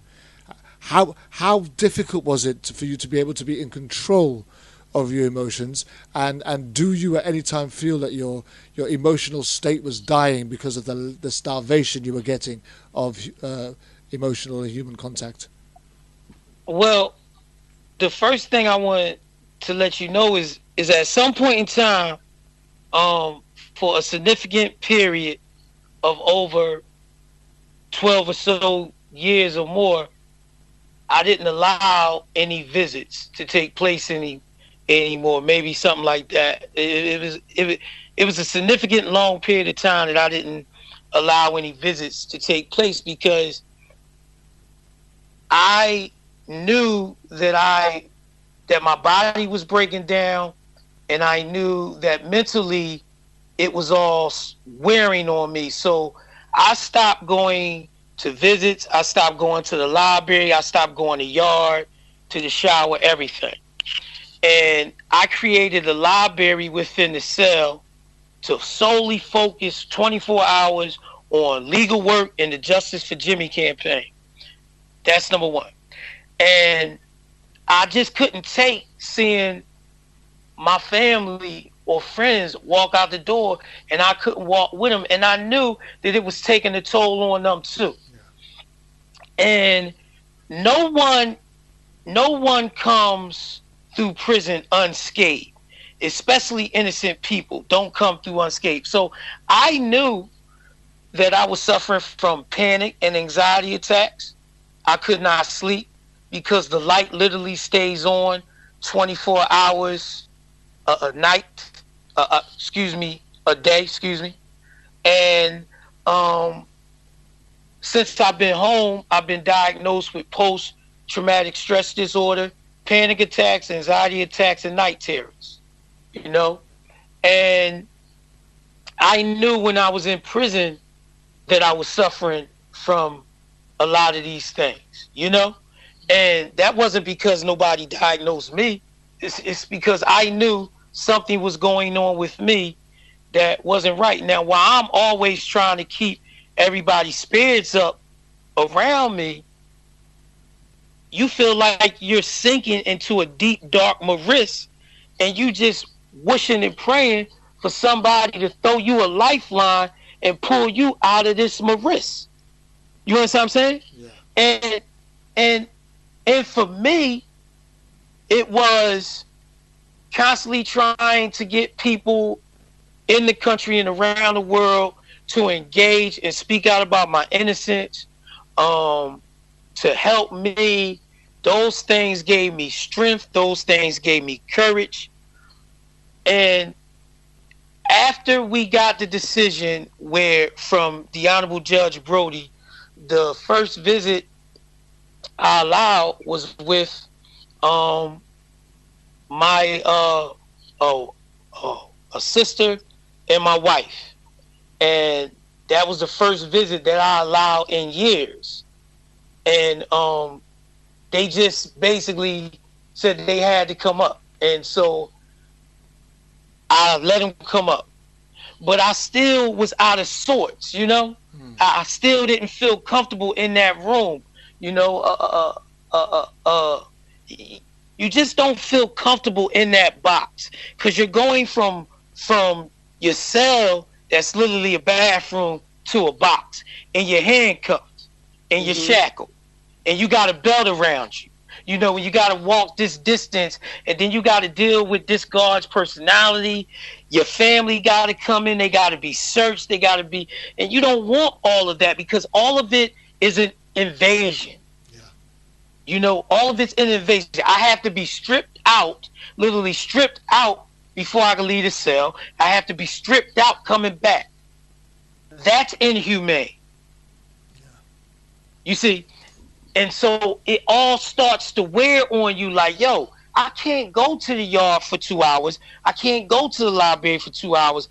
Every waking minute has to be spent with trying to build support, trying to get people to recognize my innocence, trying to find a legal case that could prove my innocence, to help me get home, to be with my mother before I don't have no time with her left, to be with my daughter that I never spent a single day with. Can you imagine that? Having a young daughter. My daughter is 25 years old. My youngest daughter is 25 years. I've never spent a single day with her until 6 months ago. You see? And so every single waking moment with me was trying to work with my lawyers, work with my supporters. Did you do this? Can you find this legal case? Can you research this? Can you research? That's what I was doing, you know, and that was my focus. And I knew that my body was starting to break down. I had medical issues that only came from being in prison. My voice sounds raspy now because of medical issues that occurred from me in prison, from being depressed. Anybody that's in prison suffers from depression, whether they admit it or not. They do. You know, you can't be in that environment and not go through bouts of depression at some point. It's just the reality of the jungle we are in, because you are around so much chaos, so much rage, so much anger on many different levels, and bitterness, and every emotion that you can think of that runs the gamut. And so I knew that my physical health wasn't what it was, and that mentally I wasn't where I used to be, from the standpoint of no one comes through prison unscathed, and I knew that I was suffering from post-traumatic stress disorder. Well, so there you have it. You have your family coming to visit you. You're struggling with all of these emotions. You're convicted for a crime that you didn't commit. You had a terrible time having to try and work your way all through this. You're committing all your time trying to find some support and trying to work a way of how you're going to get yourself out of this mess. You're missing your daughter, who was born just shortly after, or you know, that you was longing for. Hadn't seen her daddy. Her daddy hadn't seen his daughter. Did your wife ever think you were guilty? Did she stick by you for the whole way? My childhood sweetheart supported me the entire time that I was in prison. She was always around, and 5 years before I was released, we reconnected and struck up again, and she always believed in me. You know, a lot of my friends that know me never had any doubt in their mind, and they steadfast stuck with me and supported me, and I appreciate them to this day. And I also would like to say that the people that came along the way, that's a part of the team that Celeste and I built, that Celeste part. There's Tracy and Dave in Canada from the Canadian Coalition Against the Death Penalty. There's Tanya and Jim Sneed. There's Jeff Bogensom. There's so many supporters around the world that had my back. And I just want to say to everybody on the Justice for Jimmy campaign, even the ones whose names are escaping me right now, thank you. Because it's their love, their support, their hard work, building the websites, speaking out about my innocence, being there when I call, checking in on my family, or just doing the little things that people think are little but mean so much. I'm very grateful to all of them, and I'm very thankful. Okay, well, we're not too far off the end now, and I want to get to this bit, because this bit is where it gets beautiful. So at what point in this 25-year sentence on death row did you get an inkling that there was a possibility that this was going to come to an end? I always believed and had faith that the truth was going to come out. I would tell anybody in any letter. It's funny. I wish you could, see some letters that I would write to people, because every single letter that I ever wrote to anybody, family or friend or supporter, said praying for the truth inside of the envelope and on top of the letter that I would write. And I will always talk about there's going to be a day of truth. So when we got the decision on August 21st, 2013, I knew that at some point in time that I was going to be released. When it happened again on August 23rd, 2016, from the Third Circuit, I knew that at some point in time, the right thing would have to happen. But how long would it take? Would it take another 5 years for me to be released? So on and so forth. So that's what I was dealing with at that time, going back to last year. So when we get to this year, and I know that it's a week before I'm getting ready to come home, it's the longest week ever. That got to be the longest week in the history of mankind for me, because every second is excruciating, because I'm thinking about my mom, my daughters. I'm calling the lawyers. I'm making sure that all the I's and the T's are dotted. As they say. I probably just said it wrong, excuse me, but I'm just trying to make sure that everything is on point, and I'm calling everybody every second of the day. And when everybody is anxious, everybody is still scared, everybody is still on pins and needles, and everybody is just waiting for that day. But you still feel like is something going to go wrong? Is there's a possibility that they're going to do something dirty to me, because they just got finished stealing my life away for 25 years for something I didn't do. So, what's going to go wrong? Yeah. But when they walk me up to take my stuff, to pack my stuff up, and then you get ready to walk out the door, and then you walk through that visiting lobby, and I see my brother, because my brother, one of my brothers is my lawyers. See, my lawyers are my family to me, and I love them dearly. And, my brother Ryan, who's my lawyer, came in, and he brought me my change of clothes, and we embraced. It was an unbelievable moment, you know what I mean? Yeah. Mm-hmm. It was an unbelievable moment, when I'm in the bathroom, and I just want to put on my clothes as quick as I can so I could just get the heck out of there, so we could just get in the van, and so I could get home as quickly to my mother and my daughter and everybody as possible. Just very quickly, Celeste, at this moment in time now, you must be absolutely overjoyed. My goodness. This is a case that you've been following, you've been working hard at, you've been supporting, you've been to visit him, you've been protesting his innocence, you've been campaigning on his behalf, you've been writing letters and sending emails and doing all kinds of stuff, trying to get people to realize that this guy's innocent and shouldn't be in jail. And now you find out he's coming home. Tell me in a brief moment, how did that feel? I mean, I'm tearing up right now, even just thinking about it. And it was funny because his sister and I kept calling back and forth because we were wondering, is it going to happen today? Is it going to happen this moment? It was a feeling that I couldn't even explain. And then we found out he was being released, and he called me on his way home from prison. It's about a 6-hour ride from SCI Green to Philadelphia.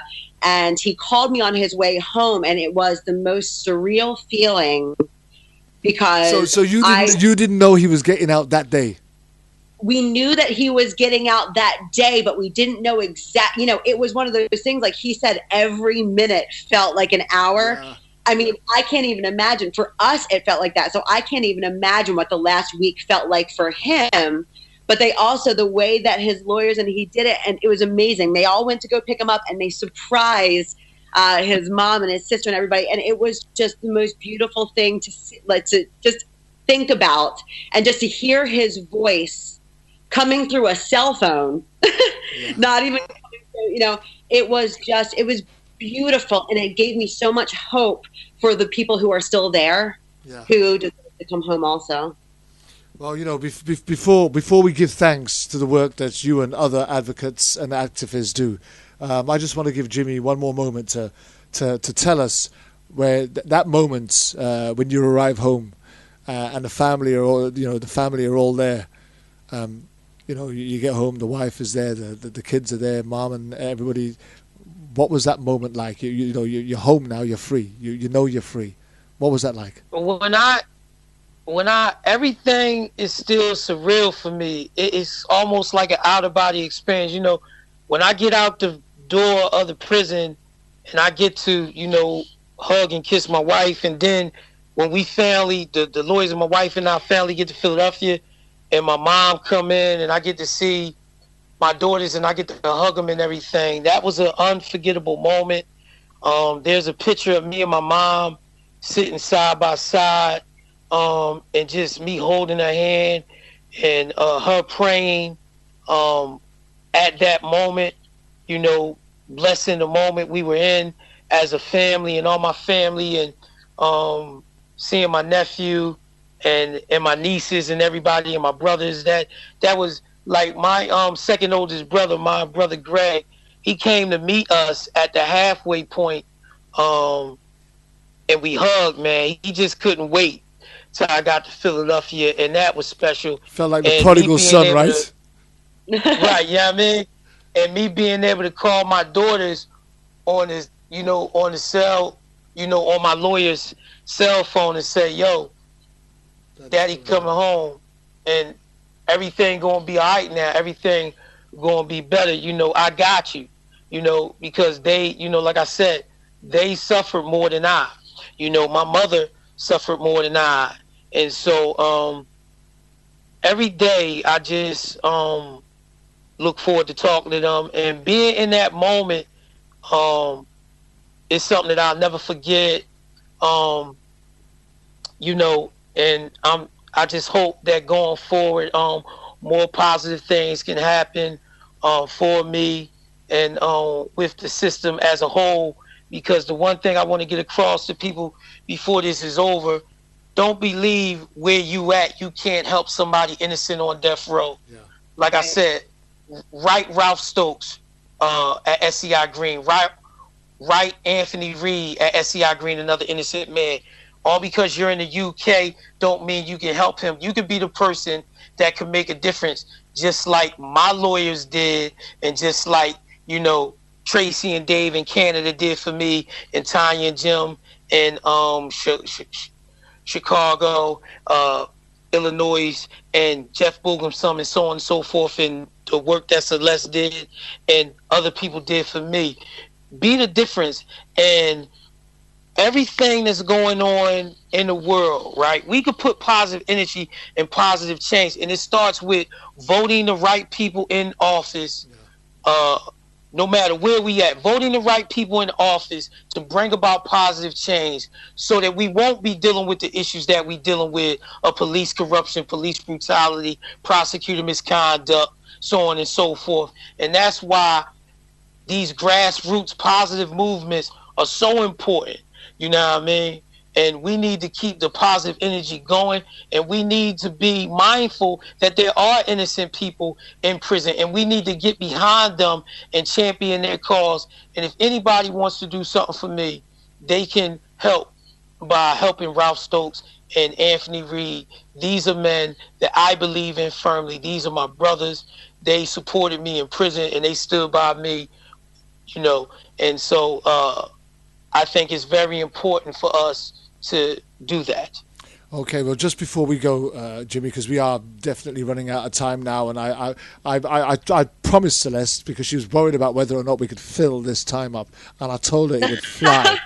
Right? I told her the time would fly, and I reckon we could carry on for another 2 hours if we had time on air. Agreed. All right?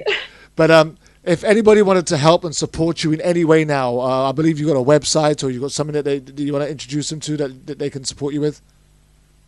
Yes, there is a family, there's a freedom fund set up for me by my lawyer, Amy Rowe. People can make donations to help me, and I would be appreciative if they did. And you and Celeste could give them the information, because I don't have it right in front of me. But fine. I would appreciate it if people donated money to me for the Freedom Trust that my lawyers have set up for me. Amy Rowe and my lawyers have set up for me.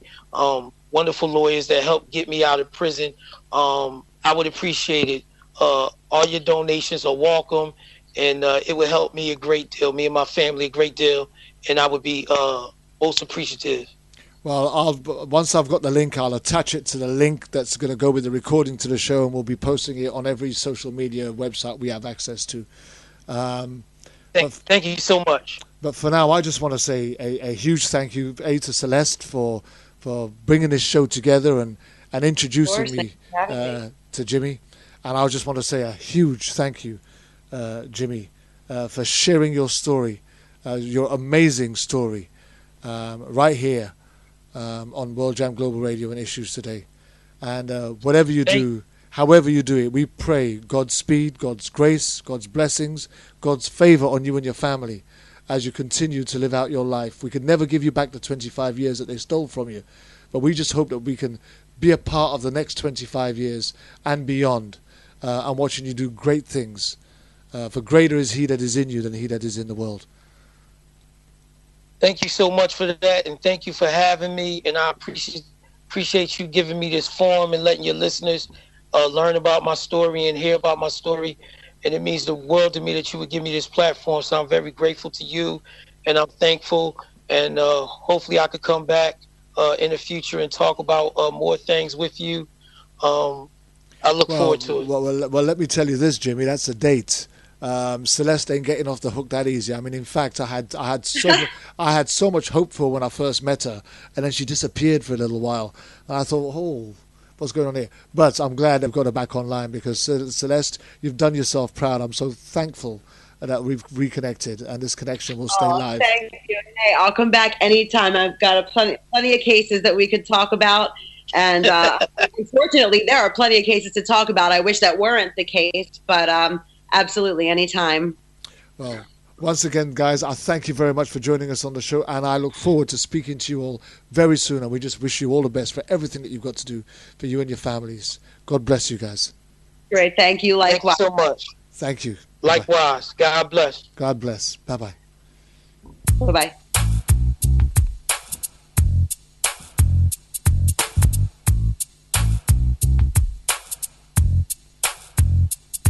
Already did my time. I paid for my crime. Oh my gosh. Already did my time. Well, that was a story and a half, my friends. Story of Jimmy Dennis. 25 years on death row. I'm not even sure we got through everything. I tell you what, we could have done another 4 hours. For my crime. Already did my time. Well, I'll give you the information. The link will be available for you to donate, please. Unfortunately,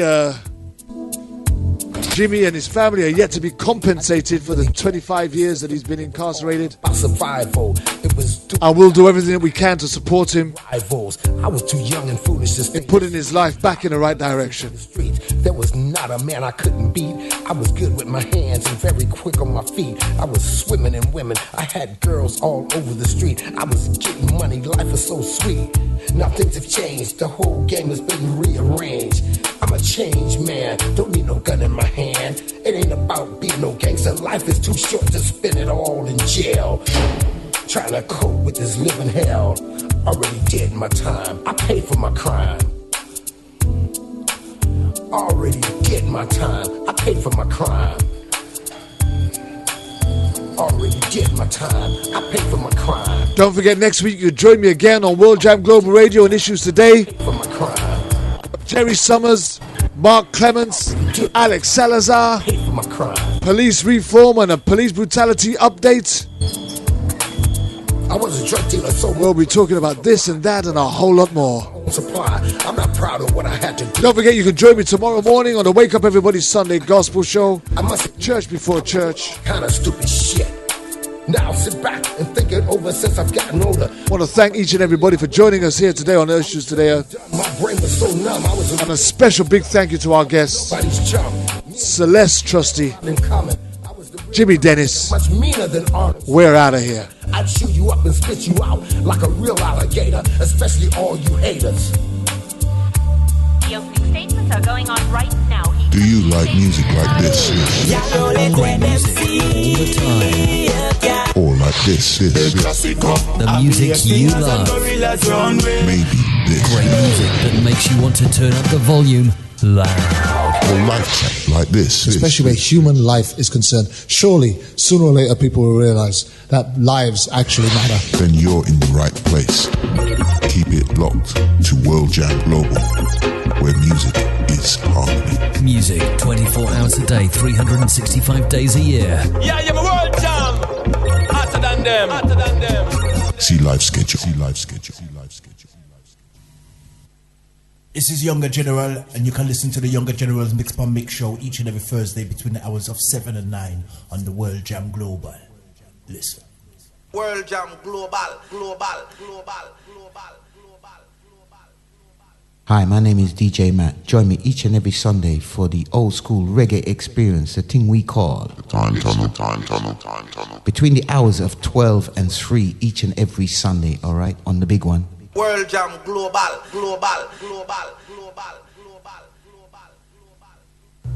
It's inspiring and uplifting, and it feels good to my soul. I start my Sunday mornings listening to Dr. Feel Good's Wake Up Everybody Sunday Gospel Show, exclusively on World Jam Global Radio, where music is harmony.